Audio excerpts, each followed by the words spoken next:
Kwa miezi kadhaa sasa, uhusiano kati ya Marekani na China umeendelea kuwa na mvutano wa kisiasa, kiuchumi na kijeshi chini ya utawala wa Donald Trump, huku masuala ya Iran, Taiwan na biashara yakichangia hali hiyo.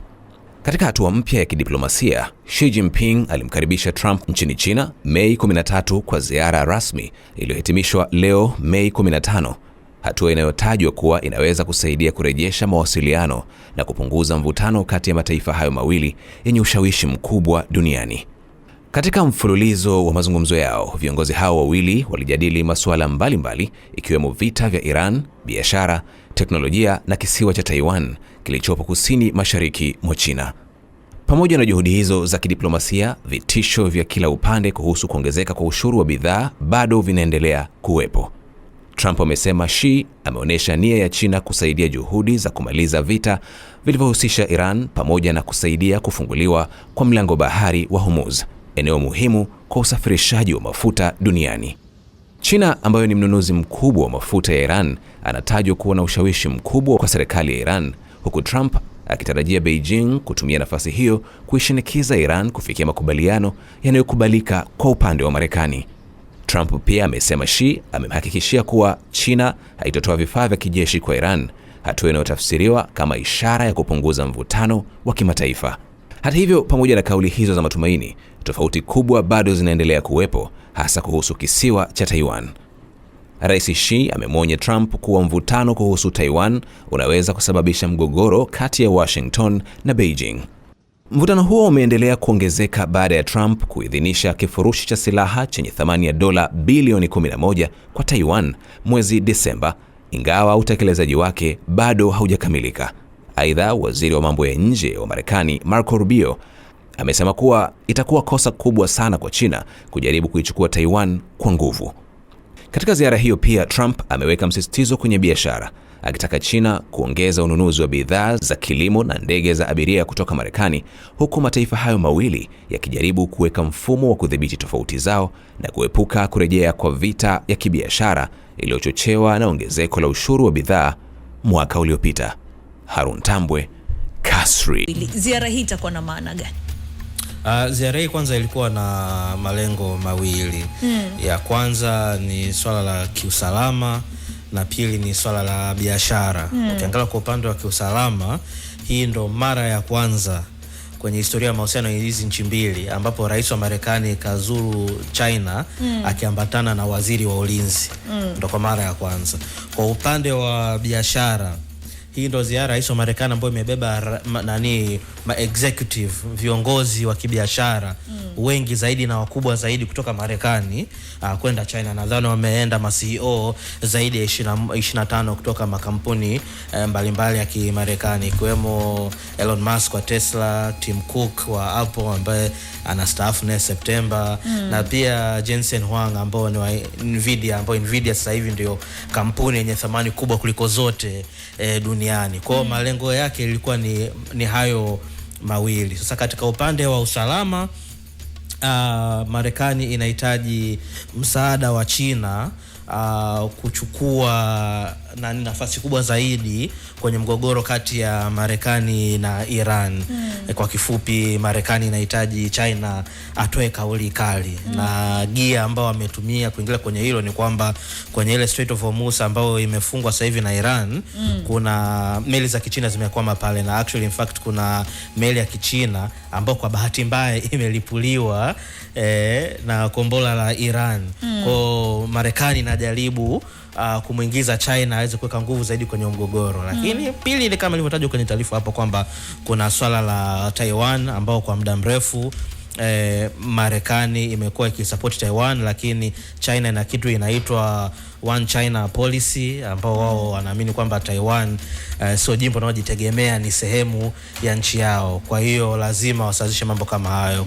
Kwenye upande wa biashara wanajadili mambo kama AI, wanajadili mambo kama semiconductors ambao inatumika kwenye GPUs nyingi, ndio maana CEO wa Nvidia kaenda pale. Ndio maana kuna CEO wa kampuni kama ya Tesla, kuna kama Apple ambao wanatumia hivi vitu. Kwa hiyo ni ziara kubwa sana. Kwa bahati mbaya bado hawajatoa haswa ni nini wamekubaliana. Ni kitu kimoja tu ambacho wamekisema, ambacho ni kwamba China imekubali kununua ndege 200 kutoka Boeing ambao ni kampuni ya ndege ya Kimarekani, na kwamba baadaye inaweza kanunua mengine 700. Hii ni mara ya kwanza ambapo Boeing inafanya biashara na China kwa zaidi ya miaka 10. Maana yake China ni kama iliwekea mgomo baridi China, na China ndo na wanasema ndio market, ndo soko la pili kwa ukubwa kwa masuala ya ndege. Sasa Boeing imetengeneza hapo mkataba, watapeleka wasilisha ndege 200, lakini nje ya hapo mambo bado yako jikoni. Maana yake mambo wamesema yameiva, lakini hawajaweka hadharani, hawajatuletea mezani. Unaona nani akifaidika zaidi na hii ziara baina ya mataifa haya mawili? Hii ziara wote wawili wanafaidika kwa sababu sasa hivi hizi ndo nchi mbili zenye uchumi kubwa duniani. Sasa hivi mahusiano kati ya hizi nchi mbili hazikwepeki. Marco Rubio, waziri wa mambo ya nje wa Marekani, alisema vizuri wakati yuko kwenye ndege ya rais wa Marekani ya Force One akielekea China, wakisema kwamba China ndo uchumi wa pili kwa ukubwa duniani na ni nchi ambayo inazidi kukua kiuchumi na kijeshi. Kwa hiyo Marekani ni lazima wa manage mahusiano na China, yani lazima wayaweke sawa. Kwa hiyo mkutano huu inanufaisha wote wawili kwa sababu inapunguza joto baina hao wawili, lakini pili inaweka mazingira mazuri wao kufanya biashara kwa sababu hawezi kufanya biashara pamoja. Ikumbuke kwamba Oktoba mwaka jana Marekani ilisitisha tariffs, zile ushuru ambazo iliweka kwenye nani ya China, kwenye nani bidhaa za China, lakini inasemekana kwamba kwenye moja ya vitu walivyokubaliana kwenye mkutano huu ni kuanzisha bodi ya biashara, board of trade, ambao hiyo itakuwa inasawazisha masuala ya kibiashara kati ya Marekani na China. Naona Trump akisisitiza sana makubaliano mapya ya kibiashara baina ya mataifa haya mawili. Unaiona China ikikubaliana na matakwa ama masharti ambayo yatawekwa na Marekani, ama ni mashinikizo tu ya kisiasa? Kuna baadhi ya vitu watakubaliana. China ni nchi sasa hivi ambako ukubwa wake sio nchi ya kuweza kushinikizwa lolote na Marekani. Kwa hiyo wao wataangalia ni vipi venye manufaa kwao watafanya, lakini naweza nikasema kibiashara kwenye safari hii Marekani pia imeshinda. Kitu ambacho inasemekana nayo ambao bado hajawekwa hadharani ni kwamba China imekubali kununua soybeans kutoka Marekani ambao yenye thamani ya mabilioni ya madola kwa mwaka. Kwa hiyo hii ni biashara kubwa na ni ushindi mkubwa kwa wakulima wa Marekani. Mwisho wa siku Donald Trump yeye ni mfanyabiashara, anaangalia zaidi maslahi ya kibiashara, na kwenye biashara ile ndo kama mheshimiwa rais mstaafu JK alivyosemaga kwamba ukitaka kula lazima uliwe.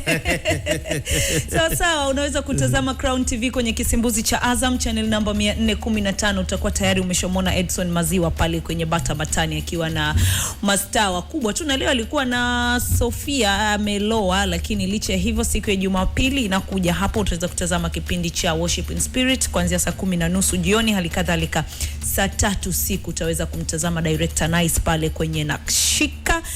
Lakini pia bwana, weekend ndio hii, hakikisha Captain Morgan haikosekani katika listi yako ya vile ambavyo unapanga kwenda kunywa. Kama unapanga kwenda kwenye mtoko, basi falme wa cocktail si mwingine bali ni Captain Morgan. Lakini kama una shughuli ama chochote kile ambacho kinahusiana kujumuisha watu pamoja, kinywaji ni Captain Morgan, hasa cocktail iliyochanganywa na hiyo. Ukitazama ya mataifa mawili kibwana, Marekani na sera mpya kupitia kwa Trump, Marekani kwanza. Lakini China ilikuwa na sera ile iliyosema mara ya kwanza China kwanza, na wana project yao ile ya Road and Belt ambayo unaona pia wanajitambulisha kama upya katika nchi za Afrika kutaka kutengeneza urafiki mpya na nini, lakini ni sera ambayo kwa namna moja ama nyingine inapingana na kile ambacho Trump anakisimamia. Ziara hii unadhani italeta mikakati mpya katika nchi za Afrika kutoka kwa mataifa haya makubwa duniani?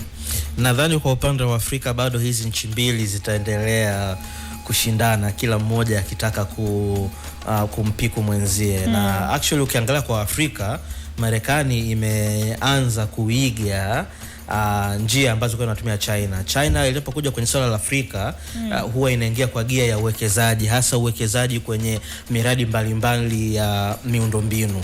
Kwa China kwa Afrika anakuja kama mfanyabiashara bila kujaribu kushinikiza sera yoyote, yana angalia tu mazingira rafiki kwake. Mwanzo Marekani ilikuwa na kama sera ya kama kushinikiza nchi za Afrika, lakini sasa wameona kwamba ile njia ya China ambayo inatumia inafanya kazi vizuri zaidi. Kwa China ni kama alianza kumpiku Marekani na Marekani anajaribu kurudisha ule ushawishi ambao walikuwa nao kwa upande wa Afrika. Kwa hiyo bado wataendelea kushindana, lakini ninachohisi kitakachotokea, ninachohisi tu kwangu mimi ni kwamba kutakuwa kuna kikanda za ushawishi kati ya Marekani na China, yani kwamba kuna nchi za Afrika zitakuwa na ukaribu zaidi na China na kuna nchi ambazo zitakuwa na ukaribu zaidi na Marekani, kutokana na nani anaingia wa kwanza na nani anakuja na sera nzuri za uwekezaji. Kwa hii ni fursa kwa nchi za Afrika sasa. Tumekuwa kama mwali anayegombaniwa na mabwana wawili ambao ni matajiri sana. Sasa ni kazi kwa viongozi wa Afrika, nchi za Afrika sasa ziangalie au zitumie mashindano hayo kuweka masharti ambayo yatainufaisha kwa kiwango kikubwa Afrika tofauti na huko nyuma. Unaona hii ni fursa kabisa kiuchumi kwa nchi za Afrika? Sahihi kabisa. Ni fursa kubwa sana za kiuchumi za Afrika, lakini ushauri mmoja au pendekezo moja ambao ningetoa kwa Afrika. Nilikuwa nasoma makala fulani ya mwandishi wa habari mmoja kutoka Ulaya. Alikuwa anazungumza ni kwamba ni kwa namna gani sasa hivi kwa mara ya kwanza kwenye historia ya karne kadhaa ya dunia hakuna nchi ya Ulaya ambao peke yake ina nguvu ya kidunia. Sijui umenielewa? Kwamba nguvu sasa hivi ya Ulaya haiko kwenye nchi moja moja, nguvu yao iko kwenye kuunganisha nguvu, yani EU pamoja na UK wao waende kwenye masuala hii ya kimataifa, iwe kiuchumi iwe kisiasa, waende kama kikundi, na hapo ndo nguvu na ushawishi wao utapokuwepo. Kwa hiyo sasa angalizo yangu kwa nchi za Afrika, dunia ya sasa kuenenda kwamba kuenenda kama nchi moja moja, na nchi zetu zilivyo na uchumi mdogo na ushawishi mdogo, tutaumia. Ni lazima tuwe tuna regional economic blocks, yani kanda za kibiashara za Kiafrika, ambapo mfano kuna SADC, kuna EAC, kuna West Africa nao wana nani yao. Kwa hiyo sasa inabidi sasa nchi za Kiafrika ziingie mikataba na ziingie kwenye majadiliano na makubaliano kikanda, ili kuongeza nguvu zaidi kwenye meza majadiliano. Ila tukiendelea kuenenda kila kitu kama nchi moja moja, bado tutaendelea kuumizwa, kwa sababu nguvu ya kusimama peke yetu kama nchi ni ndogo. Na kama nchi za Ulaya ambazo ni kubwa na zina kiuchumi, kisiasa na kijeshi kuliko nchi za Afrika zimeona kwamba hawezi kuenenda bila kuungana afu kwenda kwa pamoja, basi sisi Afrika ni nani tuone kwamba tunaweza kufanikisha mambo yetu kwa kwenda nchi moja moja. Unaona huu ni mwanzo wa ushirikiano mpya wa muda mrefu baina ya mataifa haya mawili, ama ni njia tu ya kutuliza mvutano baada ya migogoro? Hizi nchi mbili bwana, rais wa kwanza kutembelea China, kama kumbukumbu yangu itakuwa vizuri, ni Richard Nixon mwaka 72, na inasemekana alivyoenda ilikuwa jambo kubwa sana. Hiyo ndio kwa mwanzo ya mahusiano ya kidiplomasia ya China. Kwa Marekani na China kwa miongo kadhaa sasa hivi kama 50-60 imekuwa na mahusiano ambayo ni ya kiuhasama, lakini ambayo sio ya kiugomvi, kwamba hawana vita za moja kwa moja. Hawezi kusema kama ni ule uhasama kati ya Marekani na Urusi. Hao wamekuwa, Marekani na China wamekuwa na vuta ni kuvute, lakini hawajawahi kuingia kwenye mgogoro mkubwa. Mara nyingi wanatunishiana misuli, afu mwisho wa siku wanakaa kwenye meza pamoja. Tuliona kama ulivyosema, Trump alienda China mwaka 2017, lakini Xi Jinping wakati wa Biden alienda pia Marekani, na kwenye safari hii Trump kamwalika Xi Jinping na First Lady wa China waende White House Septemba mwaka huu. Kwa hiyo mahusiano ya hawa siku zote yatakuwa na kiuhasama, lakini hayatafikia hatua ya kwamba kutakuwa na migogoro kati yao, lazima tutasawazisha, kwa sababu ni kwa manufaa yao hizi nchi mbili kuweza kumaintain mahusiano, kwa sababu wanahusiana sana kwenye swala la kibiashara. Sawa Kibwana, asante sana kwa kuungana na sisi siku ya leo. Tutaendelea kufuatilia yanayoibuka kutokana na ziara hizi, kwa sababu ninyi wachambuzi mna macho yenu, lakini pia kama unavyosema vipo jikoni bado vimeshaiva, lakini bado hatujaviona. Huenda tutakuwa na muda mzuri wa kujadili zaidi vikishaletwa mezani, sivyo? Sahihi. Na naweza kusema kitu kwa sekunde chache tu. Wakati Marekani, rais wa Marekani yuko China, kuna mkutano wa BRICS unaendelea, ambao BRICS nao kuna Urusi, kuna China, kuna Brazil, lakini kuna South Africa na India, na kuna nchi mbalimbali za Afrika ambao nazo zinataka kujiunga. Kwa hiyo sasa hivi ni wakati mwafaka wa Afrika kupanga mikakati, kwa sababu ziko fursa nyingi za kimataifa za Afrika ambazo inaweza ikachukua hizo fursa. Kwa hiyo ni kazi kwa viongozi wetu kuwa na mikakati ya muda mrefu, kuhakikisha sasa kwamba fursa hii inayopita sasa hivi haitupiti. Basi ni hilo tu. Sawa, asante sana. Asante. Tupo mwaka wa mbele. Imewashika.